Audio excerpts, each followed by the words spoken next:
Welcome to Live DAF, your online DAF Yomi Shir.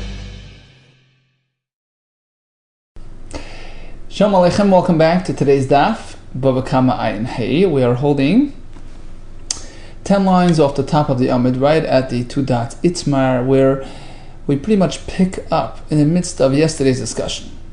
Itmar we have learned. Maide Beknas. So we know that if a fellow admits to wrongdoing, which typically triggers a penalty, a fine payment, but if he admits, if he self-incriminates, Maide Beknas is pater.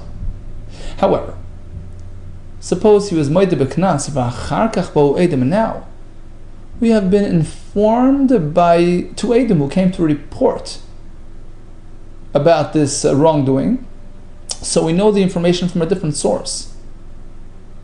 But this is already, after he had been Maide. How do we deal with this? Rav Amar pater.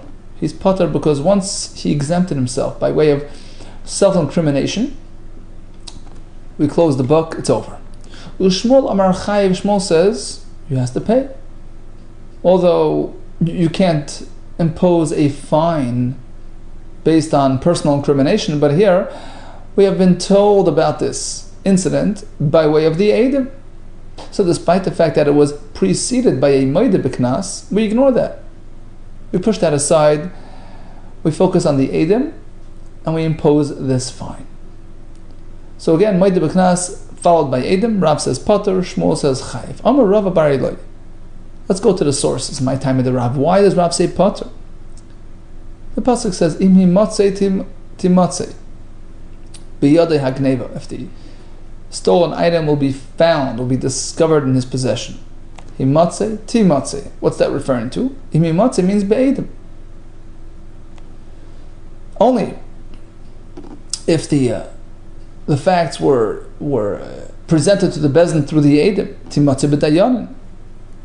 In that case, we say that the dayanim, the judges, can impose these fines on him. So it only works by way of this legal process. Pratam arshias atzmai, as opposed to a self-incriminator.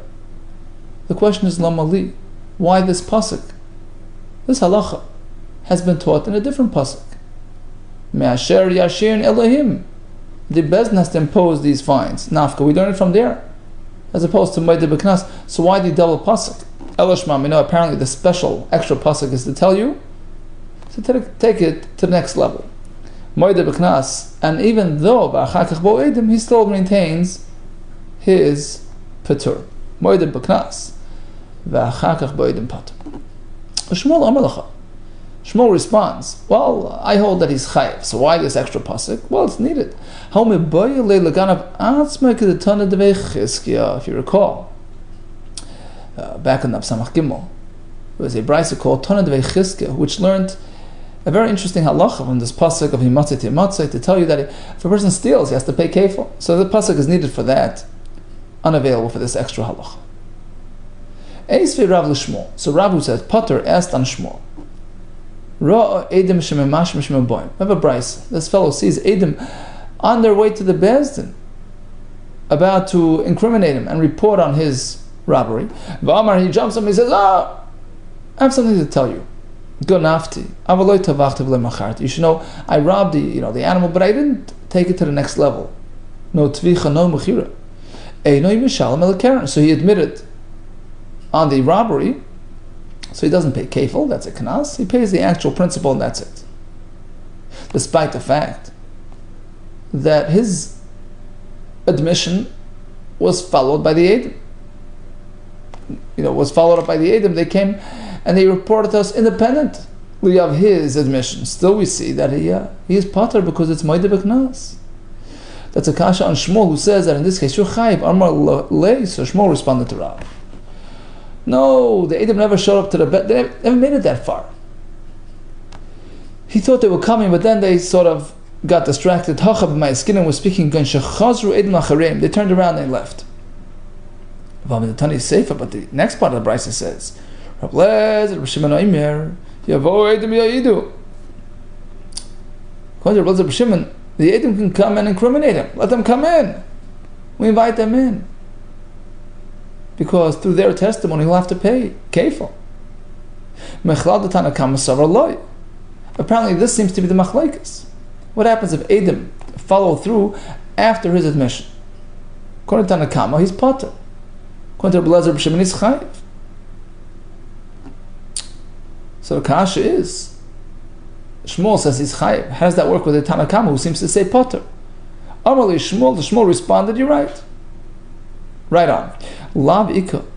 Rabbi Yehuda, Rabbi Shimon the Koik Avasi, you're right. Tana Kamma, I'm not going to be compatible with the Tana Kamma who apparently holds that Moed B'Knas followed by Edom is potter. But Rabbi Yehuda, Rabbi Shimon is perfectly aligned with my opinion that he's chayiv. You're right. I know the Amri, Rabbi Yehuda, Rabbi Shimon, I'm going to go like that sheet. So the Shmuel Vade Tanoi, according to Shmuel, there's no way out. This question is certainly subject to the machlekes Tanoim, because even in this case where this fellow sees the Edom coming and running, which gives us reason to believe that that triggered his admission, still Tana Kamma says he's potter, even if the Edom come and actually fill in the facts later. Certainly in a case where a person just gets up out of the blue and is moida, and then somewhat later the Edom come, of course he's still going to be potter. So according to Shmuel, there's no way other than saying that there's a machlekes Tanoim in this regard. But l'Rav milei Tanoihi, but Rav who says Moed B'Knas followed by the Edom is potter, do we really have to say, we forced to say it's machlekes Tanoim, or is there any other way to learn the brayso? Amalach Rav, so Rav can say it like this. I know the Amri, I feel Rabbi Yehuda Rabbi Shimon. I'm perfectly aligned, even Rabbi Yehuda. Why? Even though Rav holds potter, and Rabbi Yehuda Rabbi Shimon seems to hold chayiv, but that's only because Ad Kan like Amar Rabbi Yehuda Rabbi Shimon Hasim. Perhaps it's only over there where he maintains that he's chayiv. You know why? Because there's good reason to believe that his admission wasn't really an expression of integrity. Because the only reason why he admitted, he was gripped by fear. He was intimidated by the 80, so they didn't come. He quickly ran and admitted. That's not a true admission. But in an ordinary classic case where a person suddenly gets up out of the goodness of his heart and he admits, the Moida Ma'atzmai, I feel Rabbi Shimon, even he would agree, Moida, that he's potter, even if it was followed by Edom. Because it's a proper admission, in which case he becomes exempt. Bottom line, Moida B'Knas. V'achakach bo Edom, Rav says potter, Shmuel says chay. Amar Rav Amnuna, he says like this, Mistavra, it's logical to say that Milsei the Rav, when Rav says potter, it's only ba'omer gonafti. He admitted that he stole. I want to pay for the actual stolen item. Ubo Edom sheganav. And this was followed by the Edom, who likewise reported that he stole. Moed B'Knas potter, all you do is pay the keren and you're done. Sharei chiyev atzmei b'keren, because it was a proper admission. He was trying to admit, he was trying to come clean. His admission was actually incriminating him with respect to the actual principle. So that's called a proper hoidah, which exempts him from the knas of the Edom. But suppose initially he denied, no, me? I didn't steal anything. Ubo Edom sheganav. Immediately Edom showed up, you stole, what are you talking? Okay, so he's done on that. So now he tried to save the day and he says, well, actually, you're right. Come to think of it, I actually shechted an animal as well and I sold it. So technically he was Moed B'Knas on the Tvicha and the Mechira, and then Ubo Edom shetabach machar. Now that was followed by Edom, who came and in fact confirmed that he did that. In this case, we do not say that he's potter from the additional knas. Chayev, he has to pay. You know why? It wasn't a proper admission. Sharei potter atzmei biklum. His admission was not with the intention to incriminate himself. He wasn't trying to come clean. He wasn't trying to offer any restitution. He was already called out for the Geneva through the Edom, realizing that he's going to really get into deep trouble if he just maintains his silence. Sure, I did the tvicha as well. There was only one purpose, only one reason, only one motive for this admission, to exempt himself. That's not called haidah. Amar Rava, so Rava disagrees. Ki pachti l'sabi de Rab. Rashi says, Sabi de Rav is another reference to Rav Hamnuna. I refuted them. Basically, what he's saying is, I had a good kasha on this concept, that a non-incriminating admission is not called Haidah. That's not true. Why? I'll bring a raya. The Rabbi Gamliel poiter atzma miklum hava. Yesterday we had a story. Rabbi Gamliel met Rabbi Yeshua. Look, I knocked out my dear committed slave Tavi's eye. And Gemara says he's a moed b'knas. Poiter atzma miklum hava. Why is that called moed b'knas? That admission was not going to trigger any liability, nothing at all, right? Because when you admit to attacking the Eved, you're totally pater. And still, that brisa was used as a kasha from Rav Chizda to Rav Huna. Look, we see that you made them, and you really made a knas, and still the brisa seems to say that when Edom come along, after the Eidah you have to pay. That's a kasha. And you, Rav Huna, who says that made a knas followed by Edom as pater. Why is that a kasha? It's not a proper Eidah. It should not have been used as an example of made a knas. But like a Mashanle, and Rav Huna didn't bother responding, well, you're bringing a raya from a Eidah which isn't really a valid Eidah. Apparently there's no difference between this type of Eidah or that type of Eidah. A self-incriminating statement is called moed b'knas, irrespective of whether it triggers any financial liabilities. Itmar nami.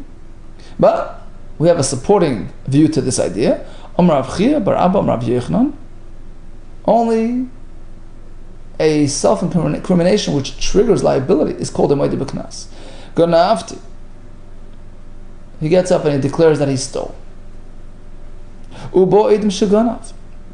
Then it's followed by Edom, who confirmed that he stole. Pater, he doesn't have to pay the kefil, because in this case, because his admission triggered that single pay liability, right? You have to pay the keren, so that's called moed b'knas. Aval, Amar loy ganafti. But suppose he denied that he stole. Ubo Edom sheganav, then it was confirmed by Edom. That he did steal, and then he turned around the story. You should know, actually, yeah, I was so bad. I really did tvicha mechira as well. That's the case we discussed before, right? And then it was followed by Edom who confirmed that story. Chayv, he has to pay fully. We don't say in this case moed b'knas v'achakach bo Edom pater sharei pater atzmi b'klum, because it's not a Haidah. He was trying to exempt himself completely. Pater atzmi miklum. He wasn't trying to incriminate himself. He was trying to use like a loophole, a legal loophole, to get out of paying. That's not called, moed b'knas, to the extent that if Edom would come, he remains pater. Amar Rashi. Actually, I'm going to support this view, this shita from a Mishnah and a Brisa. Masnis and u'Brisa nami daika. The Mishnah and the Brisa that will follow soon will actually support this idea. What is the Mishnah? Masnis and this not. We have the Mishnah ganav al pishnayim v'tavach mocha al pi echad. Two Edom reported that he stole. One Ed reported that he did tvicha mechira. Oya pi atzmai, or he himself admitted to the second phase of tvicha mechira. What's the halacha? Mishal Tue May kefil. He has to pay double because the Edom reported to us about his geneva. But he doesn't pay the other payments. Tashlum Bava Kamma. Now, why does the Mishnah choose to present it as this type of case? That the geneva was reported by two Edom, and the second phase, the tvicha mechira, was either through an aid or through self-admission. Why do we have to make it so detailed and complicated? Instead, we should say like this. Listening, very simple.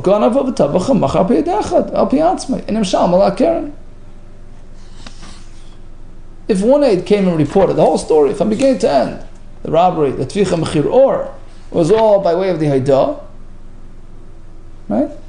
So you only pay the actual item but nothing else. Why does the Mishnah have to present this complicated case where the Gneva was through the Eidim and the rest was through either the Eidech or the Haida. Elallah v'kamashmon. Apparently the Mishnah is trying to teach us a point.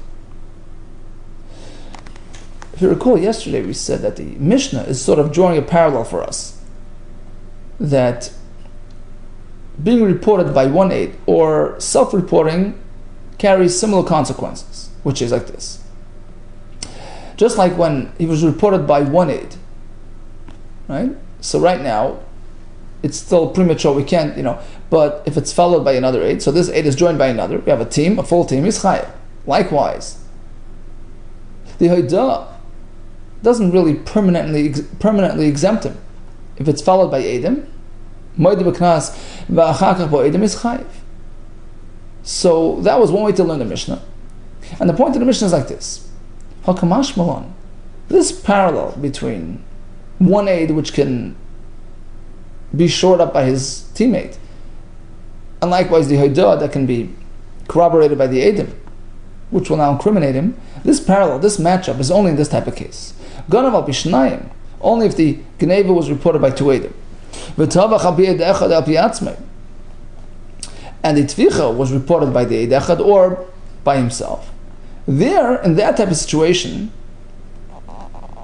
where this fellow never really incriminated himself financially, the kefil for the Gneva, that was through the Eidim. The Tvicha, well, that was just a Moed B'Knas, which pretty much didn't trigger any payment now. So there we say, Hu delay mechayev atzmei b'keren. Only in this type of situation where ultimately he's not really offering any payment. Hu damrina, so here we say, it can very quickly change. We're going to compare, we're going to draw this parallel, like we mentioned, between self-incrimination and the one aid reporting. And we'll say, just like the one aid is a sort of a pending situation, it can be shored up very quickly by having a teammate join him. Just like when one aid came to report the Tvicha. So for the time being, we put it on hold, but as soon as another aid showed up, we join them together, we combine them, we get the guilty verdict. Likewise, if he was moed himself on the Tvicha, that's a temporary pause. But as soon as the Eidim come to tell us that very fact, he's chayav. But that's only because his Eidah wasn't really a worthwhile Eidah. It wasn't really trying to come clean. He was just trying to get out of it by being moed. But suppose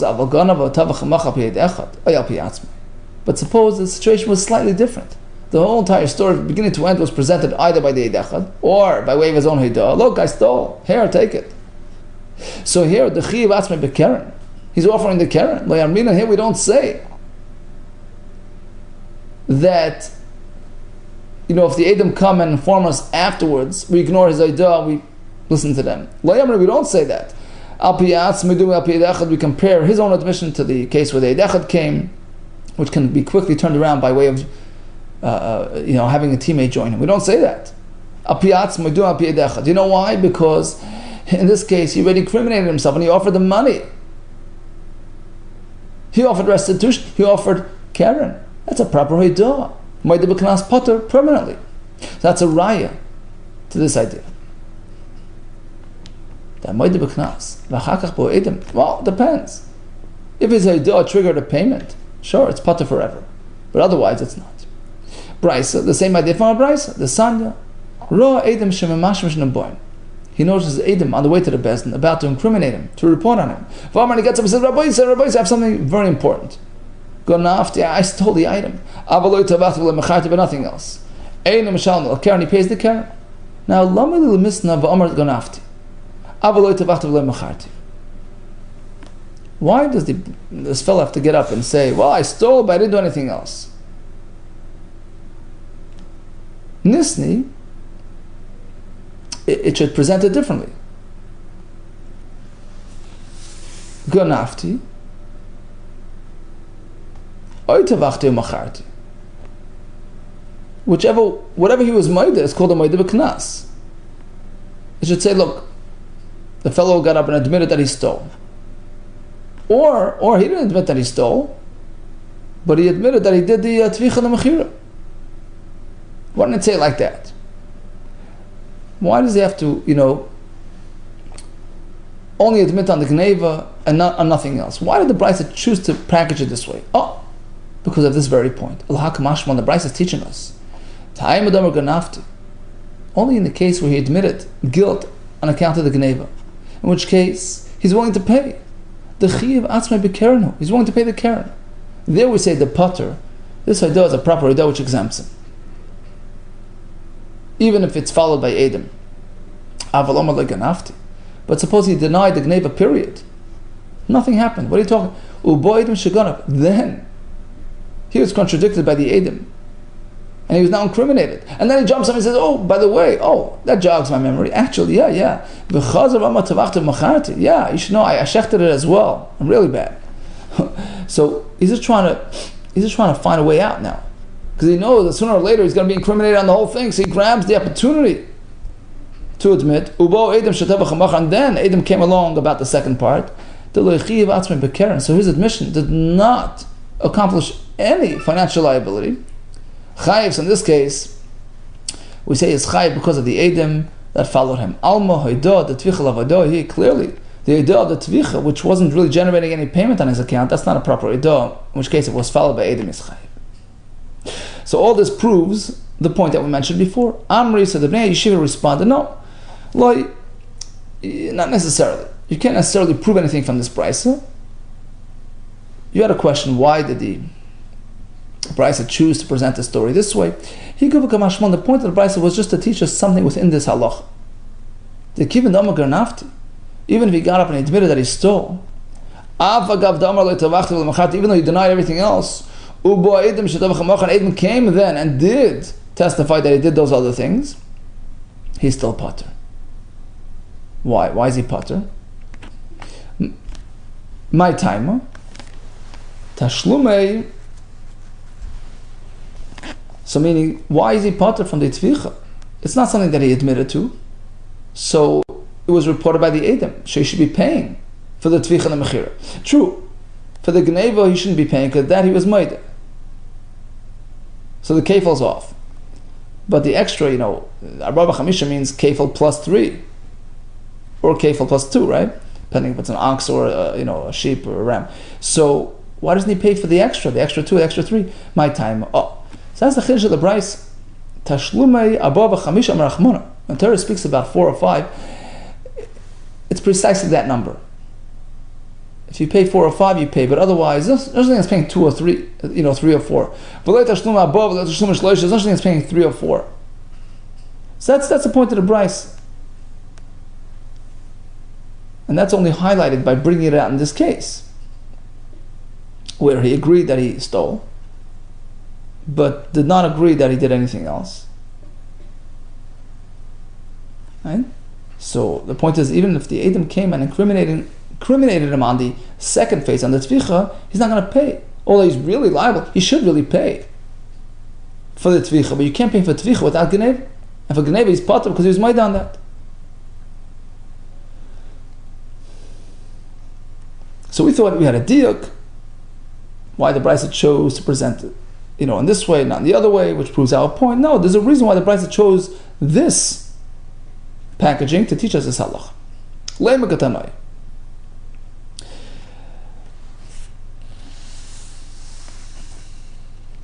So perhaps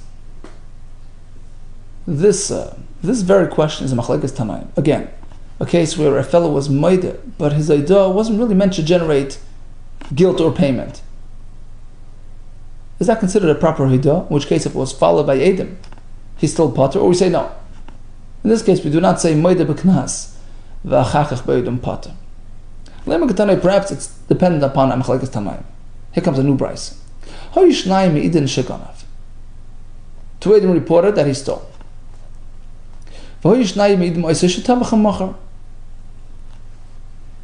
2 more Edom reported that he did the tvicha or the mechir. Who is more edit gneva? Suppose the first pair became Edom zaymimin. So basically, if the account of the gneva has been discredited, so there's nothing to work with. Edo shabat l'maktsah, sabat l'kula. So once we can't use the Edom of the Gneva, that gets cancelled. So if you didn't steal, you can't take it to the next level and speak about the Tvicha on the non-stolen item, right? Okay, so everything's out. Who's made the Tvicha? Well, let's say the second Edom became Edom Zaymimin. So basically at this point, we assume that he did steal because the testimony of the first pair is still intact. So we maintain that he stole. But in terms of Tvicha, which would generate the extra, three triple payment, the Edi Tvicha had been declared Edom Zaymimin. So they have to pay him what they intended on imposing on him. So who mishal tashlumei kefil? He has to pay the kefil for stealing, because that's still in place. And they have to repay him 3. That's the Tana Kamma. Mishum Sumchas Amru. The name of Sumchas was said. Hein mishal tashlumei kefil. They pay the kefil. They pay, not him. Sounds cryptic. The Gemara soon will explain. So they pay the kefil. V'hu mishalim, and he has to pay tashlumei shleish lapar. If it was a par, if it was a cow, he pays 3. If it was just a ram, so that's the lower, smaller sized animal, for that you only pay 2. What's going on here? A high koi sumchas. In which case is sumchas referring to? Going on. It's going on the first case, where the Edom of the Geneva became cancelled, so there's no episode to speak of. He didn't steal. Sumchas doesn't hold to this idea that once the rug has been pulled out from under the whole story and the whole thing gets cancelled, there's no Gneva, there's nothing else. El Vela safe. Apparently it's on the second case, where the Ede Tvicha turned out to be false. So why is some Shaper Ka'amri Rabbanan? Apparently Rabbanan's numbers work out perfectly. We maintain that he stole, so he pays the kefil, and they are Edom Zaymimin on the Tvicha, so they have to repay him the triple payment. Who misham tashlumei kefil, v'hei misham tashlumei shleisha. So what's Sumchas talking? So apparently there's another case which wasn't yet mentioned in the Brisa, and that's the subject of this machlekes. A brand new case number 3. Could go into also Beitrei. A pair of Edom come, Amri lei ganafta. They confront him, you stole. Amarlu, and he responds, yep. In ganafti v'tavachti macharti. Actually, I not only that, I'm really bad. I took it to the next level as well. I stole and shechted it, or sold it. Miu, but there's one catch. You people are falsifiers, fabricators. You're making it up. The facts are true, but not the way you present them. Loi b'fnechem ganafti. It wasn't in front of you, in front of other people. Okay? So this fellow admitted to the Geneva and added more fuel to the fire, that there was Tvicha as well. And now he brought Edom to turn these into Edom Zaymimin, to prove that they weren't even present at the time that they alleged, at the place and time they alleged to be. So it turns out they didn't steal in their presence. Part 3 of this exciting episode, the Balabayas of the owner of the animal discovered the right Edom, and they came and reported that he stole. And this time it's really true. And he added the Tvicha Mechira to the cause as well. So ultimately, he was incriminated in terms of the Geneva and also in terms of the Tvicha Mechira. But the thing is that he had already admitted on the Tvicha and Mechira beforehand, before the Edom came. So the question is how to treat that admission. The 2 ways to look at the Hoidah and the Tvicha, which occurred in the presence of the first pair of Edom, which turned out to be Zaymimin. Is that called Moed B'Knas or not? Why yes and why not? Let's see. The Rabbanan hold it's a proper admission. Avagav the Hoidah the Gneva. So really he admitted to 2 things. That he stole, because they had testified that he stole. He admitted to that, because he knew it was true. Avagav the Hoidah the Gneva machmas Edom hudu kamayda. Even though that admission was prompted by the Edom's testimony. So that's not called Moed B'Knas. Right? But Haida, the Tvicha, Haidahi, Upater. But the Haida on the second phase, on the Tvicha, that's a proper Haida. Because remember, they weren't even alleging that he did Tvicha. He just offered it on his own.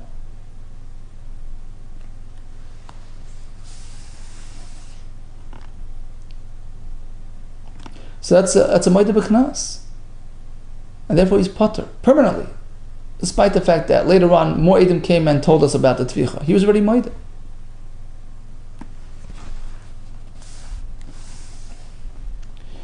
So that's why the Rabbanan hold that he'll only have to pay for the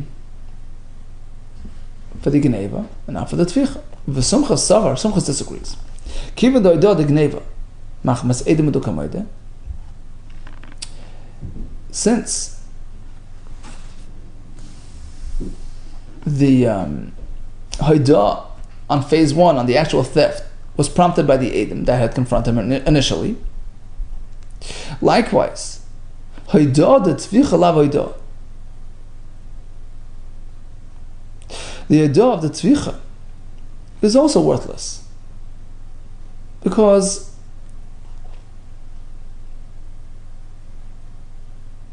it wasn't going to trigger any payment. He was incriminating himself. He was admitting, but he knew that it's not going to trigger any payment. And therefore it's not considered Haida. Rather that when the next pair comes along and tells us about the Tvicha, he has to pay for it. He has to pay for the Tvicha. So therefore, at the end of the day, what happens? So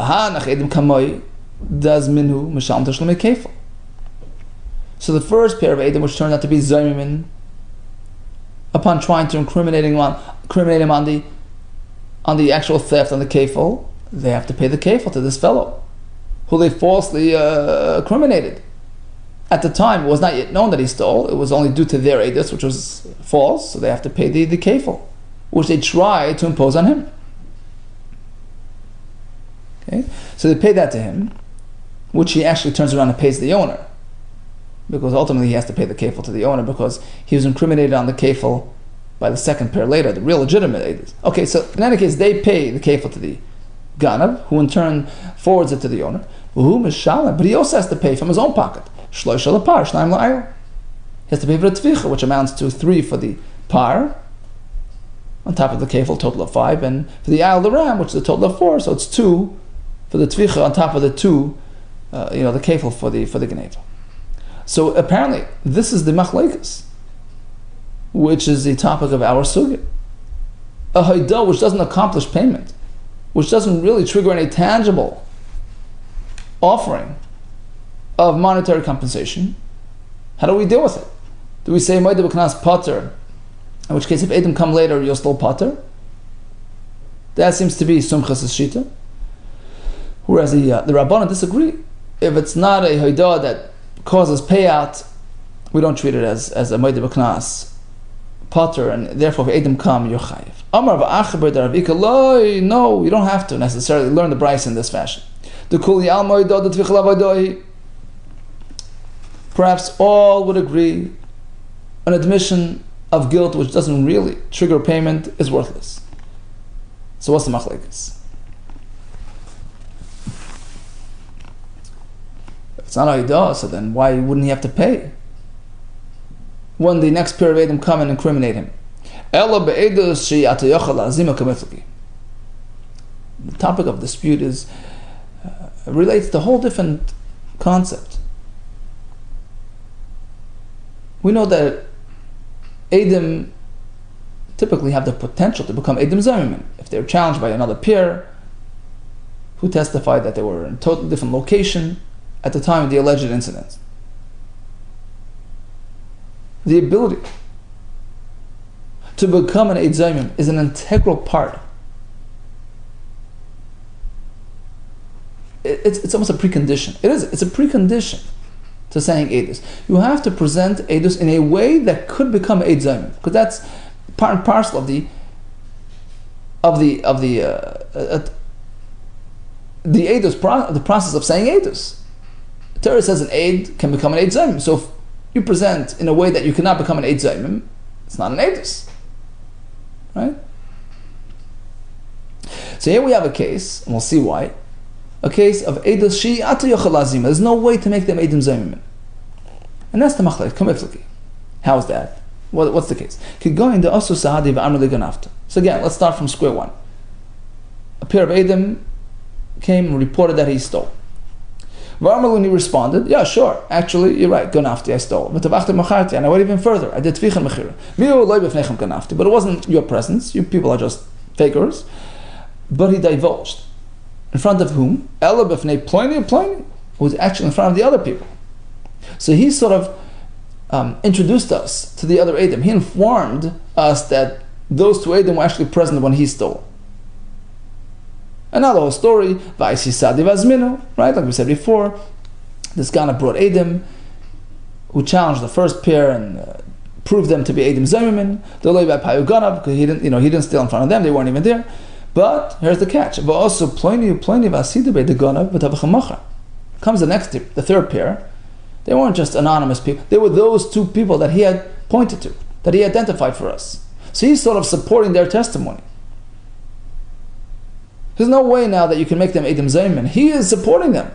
He is vouching for their legitimacy. Can we accept their testimony or not? It's an Eidus that can never become Zaymin. Because the party himself is offering sort of character witness, is supporting their account. But again, that's the point of the Machlekes in the Brisa. Do we reckon with this Eidus or not? To Rabbanan Savri, Havala Eidus, Shiatach Lazima. Chacham say no, you can't. You can't accept an edus that doesn't have the potential to become an eid zaymin. An edus that cannot become eidim zaymin, edus, it's worthless. In which case, this fellow is pater from the tvicha. There's no edus. Even this type of edus, which doesn't have the potential for azama, can still be reckoned with, and therefore he has to pay for the tvicha. What do you mean? But it's universally accepted that we don't accept edim of this ilk. Well, when we have this halacha, the edus is nothing. We have edus. Says the Gemara, you're right, but that's a different brand. It's only that non-hazama edus is speaking where they presented a story without the pertinent facts. Oh, they have no idea which day was it. We don't know which hour, what time. So there's no way to be mazim them. They're missing the point, and it kind of looks shaky. It looks questionable. Why are you presenting half stories? It puts a question on the whole edus. It puts their whole account in doubt. The lechel edus klal, it's not a valuable edus. We can't accept it. But here, just the opposite. If anything, siyui who become a sayyilei. Who he's supporting him. He's supporting them. If anything, their edus is even more established and more real. He's confirming. He's supporting their edus. So here, we certainly will accept this edus. That's Simchas Shita. Whereas Rabbanan disagree. Well, technically you can't be mazim them, whether it's because a case where they're not reporting the specifics, so you can't really catch them, or even in this case where he's supporting them, in which case you can't turn around and be mazim them because the God of himself is supporting them. So whatever the reason is, you can't do hazama, no edus. Let's just go back to one point. So they testified that he stole. He admitted. Turns out that they're falsifiers. They're zaymin. They pay kefil. Why do they have to pay double? He admitted that he stole. So at least the actual principal he has to pay by way of his own admission. Karen, he has to pay the Karen. Why are they paying double? Right? The single pay he has to pay. They only try to add another payment on top of that, but the actual Karen he's admitting to. Amar Rabbi Elazar Mishmei the Rav. Tzni. Let's sort of modify the lashon tashlum de kefil. That they pay the double payment. That's what it means. The actual Karen he pays. They just add the duplicate payment. because ultimately he admitted to the gneva, which triggers a single payment. So that payment he pays, they just add the second payment. Right? So the kasha was that, before the Bezdin even got involved, he already admitted. So that incrimination triggered a single payment. So Teretz says, yeah, he pays that much. They just add the second payment on top of that. Okay, bottom line, we had a shaila regarding Moed B'Knas followed by Edim. Rab says Potter, Shmuel says Chayiv. The Gemara adds another twist, according to some opinions. Even if you typically hold Moed B'Knas V'Achach B'Edim is Potter, it's only if the Haidah was meant to trigger some sort of liability, but if he was just trying to exempt himself and using this legal loophole to get out of payment, in that case, we don't treat it as a proper Moed B'Knas, even if it's Moed B'Knas, but if it's followed by Edim, he is Chayiv. All the best to you, and Hatzlacha.